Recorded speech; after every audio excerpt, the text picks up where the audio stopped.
This is the Reluctant Leader podcast, the podcast designed to help you if you've landed a leadership role through no fault of your own and now need to find out what you should be doing.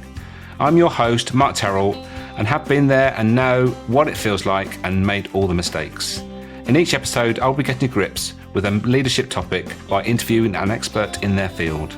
You'll find out why they do what they do and take away some top tips you can use to become a more confident leader. For more content and to keep in touch with how the project is developing, go to www.thereluctantleader.co.uk. If you have any comments about the episode, you'll find me on LinkedIn, Facebook and Twitter. So let's crack on with the show. Today I'm talking to Stefan Thomas. When the For Dummies team needed an author for Business Networking for Dummies, they approached Stefan. He has since gone on to write 2 more Amazon bestsellers, Instant Networking and Win the Room, and speaks to audiences all over Europe on the subject of business networking. His insights into joining up traditional networking and social media have led him to be described as the authority on networking in the 21st century. You can find Stefan on LinkedIn, Facebook, Twitter, Instagram and Snapchat. I hope you enjoyed this chat we had about business networking, and I will catch you all on the other side.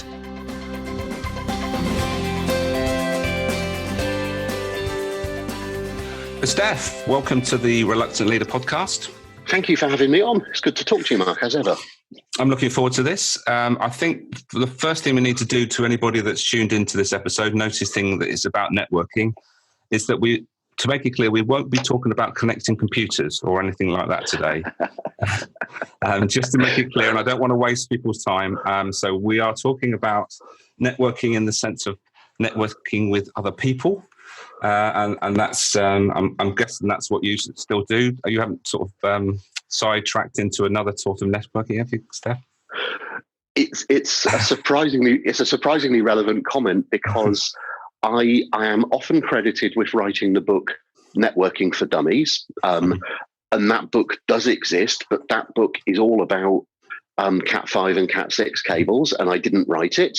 I wrote the book Business Networking for Dummies, which is about what we do when we meet people in real life, basically. So I think, and I hope, although I have a basic knowledge of Cat5 and Cat6 cabling, I hope that's what we're going to be talking about today. Yes, I think we should stick to what we know a little bit about, and obviously you know a lot about it. So, so before we get stuck into the topic of networking, the first question I always ask my guests is actually why do you do what you do, and what was that pivotal moment that took you down this path? I guess there's been lots of pivotal moments to start with that one really. Back in 2007, I had quite a major unplanned change of career. I think is the politest way to describe it. Unplanned and not my choice. And I ended up running a business for myself. I ended up deciding to go self-employed. That was the pivotal moment that led me to start taking my own networking seriously. So what I mean by taking it seriously is that I was going to a lot of networking events, but all of a sudden I had to go to networking events and make sales there. I was doing that out of desperation and got rather good at it. And then I was copywriting. I was copywriting for a business, writing text for other people. But then I was getting more of a reputation of being good at getting sales from networking. And that was what people were starting to ask my advice about.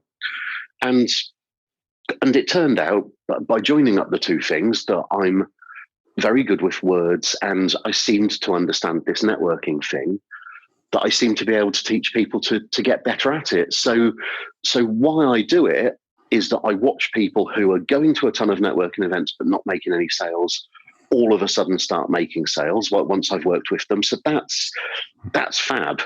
Hearing from people that they've made a sale that they wouldn't have made before, or are making loads more sales, that's what keeps me going, because obviously those people are then making money. Those people are very often lifting themselves from a situation. So the pivotal moment was pretty disastrous, led to me having no money and having to make some money. But what led from that is that me realizing that I was one of those people who just instinctively got networking But not only could I do that for myself, but I seem to be able to teach other people to do it, which is why I do what I do now. Mm. And I think that's quite typical in a lot of people's stories when they talk about that pivotal moment. It's really the big shove or the big thing that was actually imposed on them that came along, and actually you had to reevaluate, think about what you're doing, and actually, what am I good at, and use those skills to your advantage. I don't think I would have been brave enough, to be honest, Mark. I think I would still have been in the same career that I was in from 1988 to 2007. I think I would have stuck with that. And in a lot of ways, that would have been the sensible thing to do, frankly. But I was pushed off the cliff. I didn't choose to jump. Mm. Yeah, and I think that's a relevant point, because we are, obviously the audience we're talking to here are reluctant leaders or leaders, so people in a leadership position. And some people might be thinking, well, why should I spend my time going to networking events? Surely I should be, spending my time running my business. But I think what networking is actually developing a network, and that's the crux of it, isn't it? Yeah, it is, and it's something which I would contend we need to do as part of running a business. So we need several networks. We need a network of customers. We need to find customers. We need a network of suppliers. We need someone to sell us our mobile phone contracts, our printing, our insurance, our whatever it is we need for our business.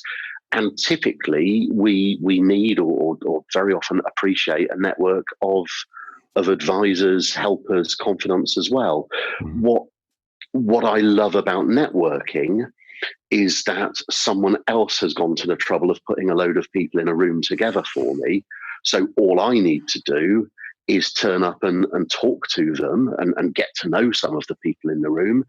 And some of those people become part of the network of suppliers, or the network of customers and clients, or the network of just people who I know and can pick up the phone to at some point in the future. I find it very efficient use of my time to go somewhere where someone else, whoever's organising the networking event, has gone to the trouble of putting a bunch of people together for me. Yeah, and I think what's important here is that networking actually allows us to forward think or forward plan in a way, in that none of us really know what we need in the future. We make assumptions that everything's fine, but as we know, drastic things come along, and we've got to react to them.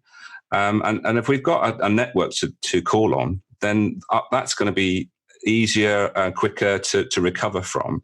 So I think it's networking. I see it as something that is about your future, isn't it? It's about planning and having something that's a strategy in place that helps you with coping with things that are unforeseen at the moment. Yeah, it was often said, and it wasn't me who said it, but someone said that you should build your network when you don't need it, so that it's there when you do. And what people very often do is get busy and don't go networking, and then all of a sudden, when they're not busy, they don't have a network to call on, and so I would go along with, I would endorse that advice, that it's for me, since 2007, building, nurturing, growing that network has been a constant for me, has been something that I do every week, regardless of whether I'm busy with other stuff or not. Mm-hmm. And I think, well, I know I was guilty in my retail days of not networking. And saying that, I networked within my sort of community, in other words, other retailers, so people are like me, but I didn't cast my net wide enough. And when it came to finding another career from after selling that retail business, I didn't really know what networking was. I just thought, I was wandering around, going to a few free events and trying to sort of find my way. And then I eventually found my way to a group which was a bit more formal, and that we had to do the elevator pitch. And that was my realization that actually, when you go networking, you've got to have a plan in place. You've got to think about what it is that you've got to do and actually how to get your message across. And I can remember standing up at that event and and didn't really have a clue.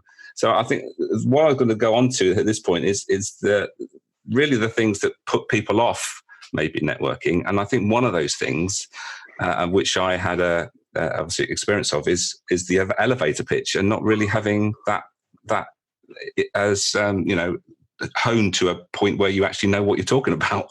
That's important, isn't it? It's really important, but it's really important in business anyway to have an understanding of how to introduce our business when someone asks us the question, what do you do? Now, as it goes, I really dislike the expression, the elevator pitch. That idea that you would be in an elevator with Richard Branson and you've only got 60 seconds and therefore you've got to tell him all about your business and you've got to have this potted pitch. What really interests me about that is that everyone else who goes to networking goes for the sake of their business. They don't actually go for the sake of yours. So this idea that we should have a potted pitch to tell everyone about our business, to my mind, goes against how we naturally communicate as human beings. What I do myself, what I encourage other people to do, is to start conversations with other people in the room, have an idea of how you're going to introduce your business, have a structure of how you're going to introduce your business if you need to do a standard 40 or 60 seconds, but really specifically think about having the conversation with other people, think about what they're buying rather than what you're selling, because the two things are different, and actually don't get too caught up on having a pitch perfect, word perfect elevator pitch. Because when you pitch at someone for business, it suggests that they are a prospect, that they are inherently interested in buying from you. So if I went along to the Thursday market in my local town, the greengrocer would have a reasonable belief that if I was standing in front of his stall, that I'm interested in buying fruit or veg. So he would then pitch to me and try and get me to buy whatever the best or cheapest fruit or veg was. People don't go to networking events to buy from you. They go to networking events for the sake of their own business. Once people get their head around that, perversely, they can end up making many more sales than if they walk in the room and try and sell to everyone. Yes, and that's a big lesson to learn, actually, and it's being prepared and realizing that you're not there and haven't. I think a lot of people put a lot of pressure on themselves when they go to networking events, don't they? And think that I've got to take something away, or I've got to get a lead out of this or something. But I think if you're in that mindset, that doesn't really help, does it? It doesn't at all. To my mind, people. It set the bar too high. So what I find is that people go to networking events thinking that they've got to achieve something at the event itself. I wrote something a while ago that every big opportunity starts with a little conversation. The networking event itself should only be the start of the conversation. People try and achieve the whole conversation within the networking event. Yeah, absolutely. I 100% agree with that, and it's getting that clear in your mind and taking that pressure away. And that what we're talking about, really, networking is about conversations, as you've already mentioned. It's starting a conversation, and if that conversation led somewhere that another conversation is justified, then that's what we should be doing. Is taking that away from the networking event and meeting somewhere else to have maybe a bit more detailed conversation about whatever it is we were talking about. Absolutely. Every big opportunity starts with a little conversation, and there's quite a lot going on in that soundbite, particularly the bit about the conversation starting. This is what I talk to people about a lot. People get so hung up on delivering a perfect elevator pitch, delivering a perfect 60 seconds or 40 seconds introduction. And people get hung up that if they don't get that right, then they are simply not good at networking. The truth is that networking is much more about what we do after the networking events than what we do at the networking events. And continuing the conversation, So as you've said, meeting up with people, putting in those phone calls in 2019, at the very least, connecting with people on LinkedIn, Facebook, Instagram, Twitter, wherever it happens to be, that enables us to continue the conversation. Something really odd happens after networking events. We want everyone to remember our business. We've been to a networking event, we've given out a load of business cards. We want people to really remember us so that when they need what we're selling, that they will buy from us. But then we put the responsibility of remembering us onto the other person, the other people. They're really busy. We're really busy. And everyone else is really busy too. And yet we make them responsible for remembering us. The bit about the little conversations and starting the conversations, it's absolutely our responsibility to remind people that we exist. It's not their responsibility to remember us. Therefore, putting in effort to continue that conversation is absolutely, to my mind, the key to getting some success from networking.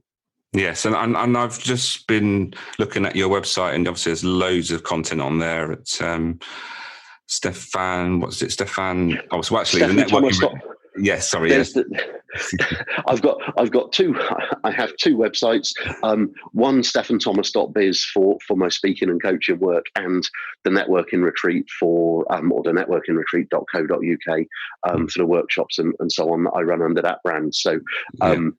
But you are right. I do put a ton of content out, and that is relevant to this conversation, because once I've met people, I make sure that if they check me out, as you've rightly checked me out, both previously and in preparation for this conversation, if people check me out, they can see that I know what I'm talking about, that I've put content out there which is helpful. I put tons of stuff out there which is completely free, and people can read and get some value from it, but equally continues to build that trust that after they've met me, oh wow, here's a guy who's written a ton of stuff that I can read to help me get better at networking. And actually what I've written, I like to think is pretty credible. So that then helps to build the trust in the people that I've met. Yeah, so absolutely. There's tons of value on both websites. So I highly recommend you checking them out. What we're talking about, or what you've just already summed up, is connecting, really networking with other things. And you've mentioned social media, but it's part of the whole mix, isn't it? And remembering where networking is. It might be the start of that conversation, but it's carrying it on and having a process in place where you take people along a journey, I guess. And I think I've seen some things that you talk about that a bit, that journey, because we're not really in a funnel as such. We're not sort of just falling down until we become a client of a business. We need to be led along, don't we? Yeah, I think the bit about connecting it all up is really interesting to me, because there's a lot for a small business to think about in 2019, and there's a ton for a business leader to think about where they put their resource. Social media, networking, traditional marketing, email marketing, digital marketing, so on and so forth. The key in my mind is that the all of these things should be looked at holistically. All of these things should be looked at as just part of how we build the brand of that person or that business. So we're not connecting networking to it. Networking is inevitably a part of it.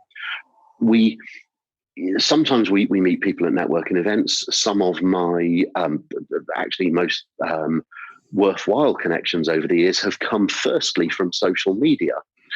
When I talk about keeping in touch and following up with people, it broadly falls into one of two pots. What I describe as active following up, and what I mean by that is when I've met someone and they've said, we're interested in buying from you. So this morning, someone who I met very randomly, actually a couple of weeks ago, I've had an email from that they're interested in booking me for a conference. I now need to actively follow that up. So already this morning, I've got a call booked with them for this afternoon. I'm now taking responsibility for taking that conversation forward. They've expressed interest in buying. I'm now actively moving that conversation forward to the next step, which is a telephone conversation. The other sort of follow-up, what I describe as passive, is all of those people who we meet at networking events or connect with on social, wherever it happens to be, and who aren't immediately interested in buying from us.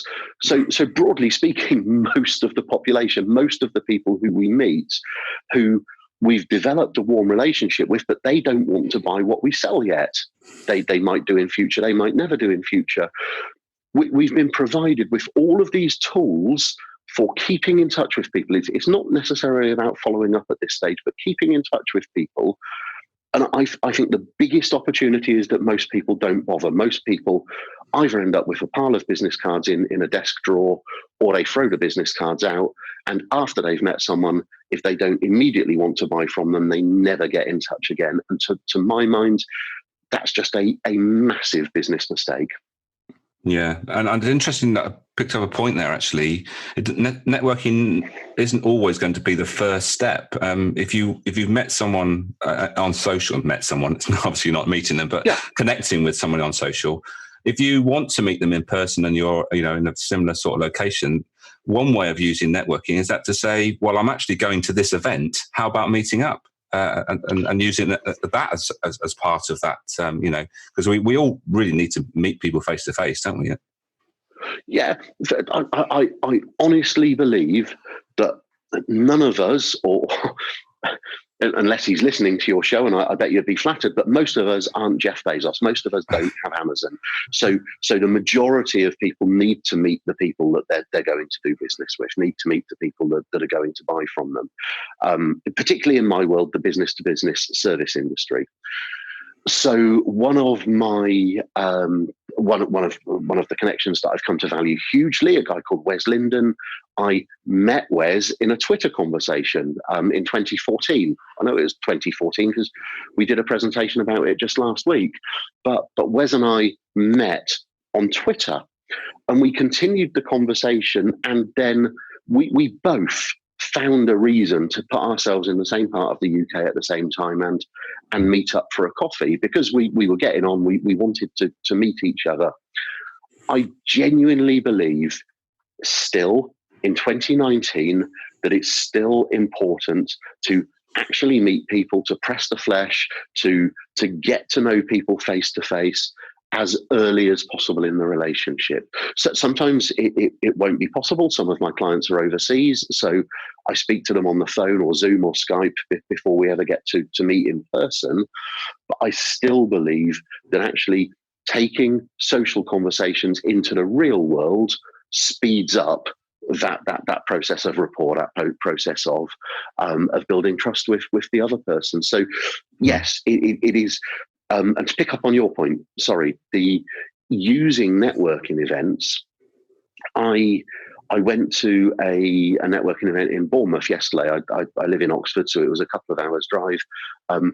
The organizer of the networking event was someone who I really wanted to meet, the wonderful Jackie Frampton, who runs the Boardroom Network down in Bournemouth, who deserves a shout out. And so she was gracious enough to invite me down to her events. It was really worthwhile for me to go down and see her. And now we've gone from a LinkedIn connection to meeting, but it was really efficient use of both of our time, because Jackie was already running the networking event. I got the chance to meet around 100 business people in Bournemouth at the same time. And then afterwards, Jackie and I met up to continue our relationship, to get to know each other better. So she got me to the networking event. That was really valuable for me personally. So I was already grateful to Jackie for inviting me there. And neither of us had made an extra journey for the sake of meeting each other. So it was really sensible use of our time. Yeah, makes great sense. So I'm just thinking about now what would, obviously we've got a good case here as to why we should have a networking strategy in place and make time to do networking. So what are the barriers actually would stop people going to networking events? I've written down nervous. People are nervous about these things. Have you got some strategies around sort of, controlling those nerves and basically be in a relaxed state or being in the best state you can be in one of the a networking event. Is that something that you have something to say about? My advice tends to be terribly practical. In as much as I was very nervous when I went to my first networking events and wished that I'd had this advice back then, what I would always suggest people do is try and find a buddy to go along with them. Try and find someone who they can go along with at the same time. Something else that you can do is make social media your friend. So if you're invited to a networking event or if you choose to go along, try and use social media to suss out who else is going to be there and friend them, connect with them, follow them on social media before you go and start the conversation before you arrive. One of the biggest benefits which social has given me is that for years, I've not had to walk into a room where I don't know anyone, but I've always sought out the other attendees on social. And then when I walk through the door, there will be someone who recognizes me or I will recognize them, and we're already into a warm conversation. What I would really specifically do if you're going along to a networking event for the first time is be in touch with the organizers, find out what the format of the event was, and make sure that you're prepared for it, whether that is having a prepared 60 or 40 seconds. Don't just wing it. Don't just wing it. It's too important. Making sure that you've got enough business cards. Being really brutal about myself, I didn't take enough business cards for the networking event in Bournemouth yesterday. Now I've done something over 1,000 networking events, so it didn't faze me. But in the past, if I'd turned up and realised I'd made a schoolboy error, that would have left me feeling nervous all morning. So get in touch with the organisers before you go. Find out what's expected.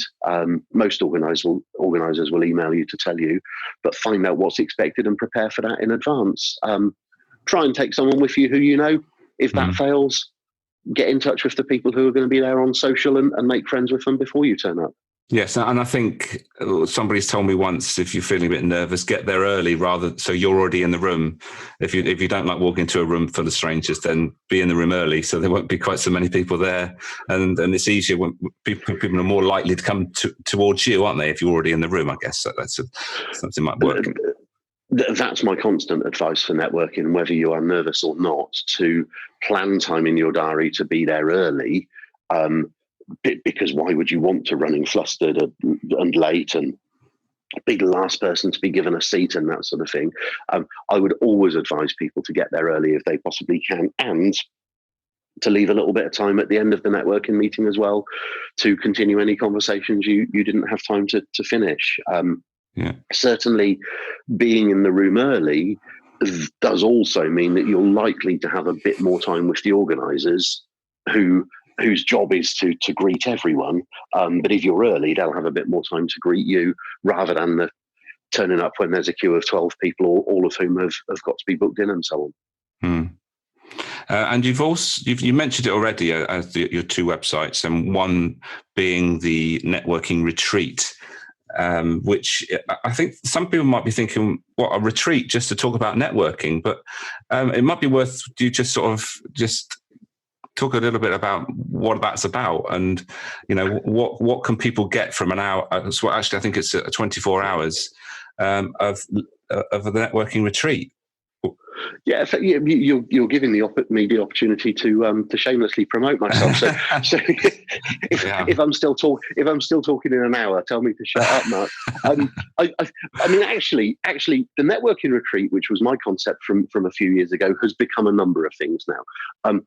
But the networking retreat, the flagship event of the networking retreat, came from the fact that I was going to training workshops and that sort of thing where we would turn up at 10, we would leave at 4, and we wouldn't really get to know the other people in the room or the organisers, the hosts, the presenters. And I wanted something different with the networking retreat, not least because I was putting together people who already had something in common, that they were small businesses. So The networking retreat runs over 2 days. It used to be 24 hours. It's now actually longer than that. It's pretty much a complete 2 days to fit everything in, as well as training, which I'll come to in a second. One of the biggest benefits that people tell me they get from the networking retreat is that we all stay in the same hotel, we all eat together, and we all have the middle evening to get to know each other. Would there be networking by any chance? They will be networking. So we spent the whole day, the whole of the first day, helping people to get into the peak state for networking so that they understand how to talk about their stuff. Yeah. Then, usually around 12 of us have dinner together and get to know each other. And if you think that one through, I've put together businesses from all over the UK. I have people coming from England, Scotland and Wales, not Northern Ireland yet, but it'll happen. I've had people coming from England and Scotland and Wales, all points of those countries as well. They're people who have got an interest in developing their business. Their business has reached a certain size, frankly, that they can afford to take the time out and afford to come to the networking retreat. And I put them together with other people who might be suppliers or customers in future. And that has just worked. People have ended up doing business with each other. What we talked about earlier, however, networking isn't just about networking events. Networking is about so much more.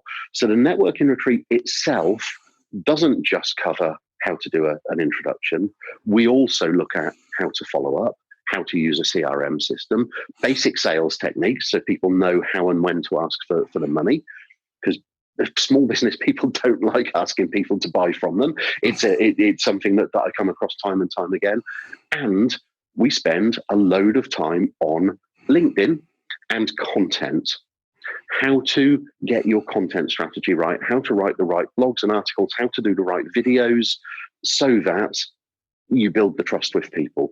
The whole thread of the networking retreat from the beginning to the end is what we do when we start those conversations to build the trust in the other person so that they trust us enough to either do business with us or refer business to us. So people come out with the skills to develop a network, which isn't just a list of names and email addresses, are actually people who are somewhere on that spectrum of getting ready to buy from them or in a position to refer to them. And the results that we've had have been pretty spectacular with the people that I've worked with, people genuinely making significantly more sales, because it's not just about people feeling more confident. I'm only interested in people getting actual results. So they get what they spend on the networking retreat, they get back many times in actual sales. And over the years, I've expanded it a little bit. So the networking retreat, I also offer now 2-hour taster sessions under the same brand. Plus, I have a private members club, only of 24 people, where we actively generate referrals for each other. So the networking retreat is 2 days out of your business, working on your business with me and a ton of other people, and the other parts of it are me working with people one-to-one or in small groups. And I think it's all highly valuable stuff, and I think putting this into perspective of people that this day and age, people have to manage their own careers. Yes. We're not in a situation where we join an organisation and we know we're led and we're promoted and we're developed according to what the business wants. We have to lead our own career, and to do that, we have to have certain skills. And I'm a firm believer that networking is something that everyone should be doing, whether they're running their own business, or working in a big organisation. It doesn't matter. You need to think, like I said at the beginning, about thinking about the future, what you need in the future, developing that network that is going to be there, and the more skills you got around there, and it's about a social thing, isn't it? It's about, and you can use networking skills in every walk of life, and that's the important thing, I think, from my personal experience. Networking is more than just going to make a sale. Actually, that's important, obviously, but actually, it's about honing those skills that you can use on a day-to-day basis to get better results for yourself and those that you interact with. So I've talked to my eldest son about this. My eldest son is a musician, and it really came home to him when he was given the opportunity to run an event, to run a music event, where he didn't possess all of the skills that were needed to run this event. And so he went through his phone contacts, the people he was at college with, the people he was at school with who were also musicians, really wanted to run the event, and made a few phone calls and pulled in people who had complementary skills to him, who could do the bits and pieces to run an event that he couldn't do, and realized in that moment, because we were talking about it in the car, that he was doing this networking thing that his dad talked about. And so he wasn't selling to these other people in his address book, but he was using his network so that he could make a sale that he wouldn't have been able to make otherwise. And so it does really ebb into every part of our life. In our parenting, we tend to build networks of the other parents around us at school and playgroup and so on. In every aspect of our life, I find it useful to have a supportive network of people around me, which is why you and I are talking. We're not selling to each other at this stage, but this morning's activity has value for me because it's exposing me to your audience, and I'm really grateful for that. And that has presumably come because you knew that I'd be reasonably credible having got to know me. So that's the network working in a slightly different way. Absolutely. I think you were at one of the very first networking events I went to. So, yes, and obviously down in the Southwest. Yes, right. Indeed. That's where it was. I can't remember the exact date, but I'm pretty sure it was very early on in my networking journey.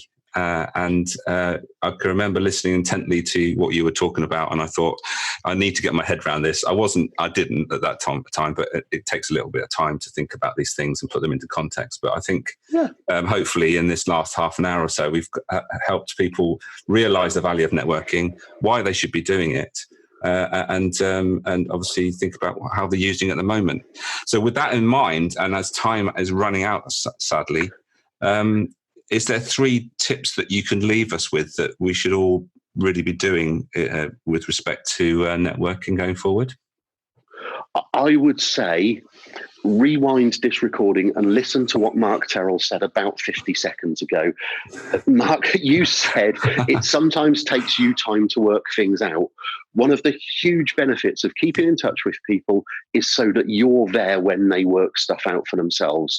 So if you and I had never been in touch since then, you would never have come to the event which I ran with Chris Marr and so on and so forth, and we wouldn't have this relationship.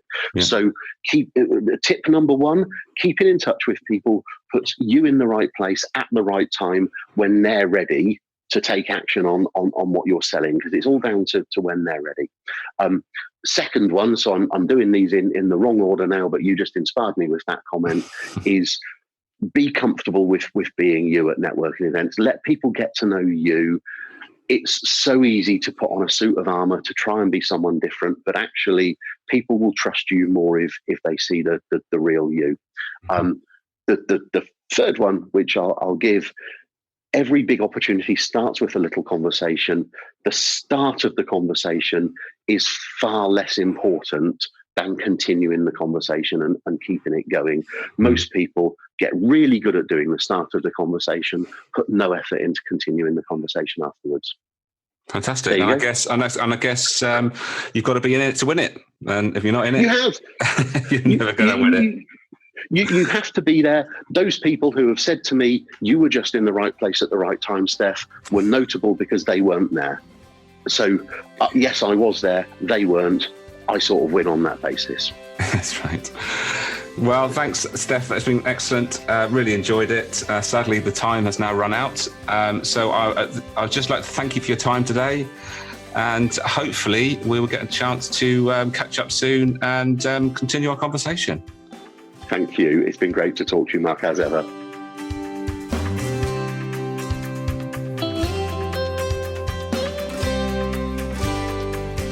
Thank you for listening to this episode. If you enjoyed it, please take a moment to leave a review.